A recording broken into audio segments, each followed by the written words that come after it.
chaque année, on leur souhaite clairement aux Stéphanois de ne pas descendre en Ligue 2.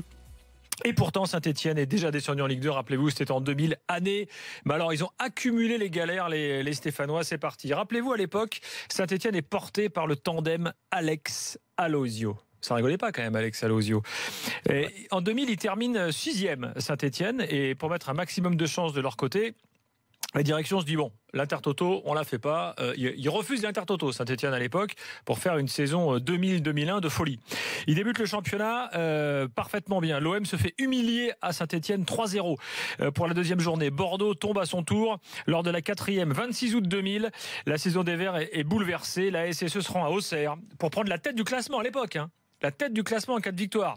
Et là, rebondissement, le match tourne à la catastrophe. Les Verts perdent 4-3, Alozio blessé, Metomo blessé et le pilier de la défense, Jean-Guy Wallem, blessé.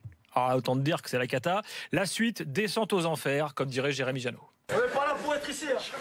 Humilié 5-1 au parc, rupture des ligaments croisés pour Alozio, accrochage entre Nouzaré et Bompard dans le vestiaire, affaire des faux passeports, rappelez-vous, Alex Levitsky, le mec est ukrainien, il devient grec, on ne sait pas trop comment, pas moins de 4 entraîneurs, c'est ça, il n'avait pas un grand-père grec comme Roland, entraîneur Robert Nouzaré, puis Gérard Soler, puis John Toshak, le mec vient quand même du Real, et puis il se barre au milieu, qui c'est qui essaye de sauver l'affaire? Un tandem composé de Jean-Guy Wallem, finalement, qui passe de joueur à entraîneur-joueur, et Rudy Garcia. On l'a un peu oublié, le Rudy Garcia, mais il était dans ce coup-là à Saint-Etienne cette année-là. Résultat, malheureusement, relégation, 2 ans après avoir retrouvé l'élite.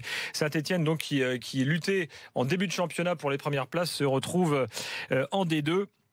Et là, Jean-Michel Aulas, bien sûr, était là pour le rappeler.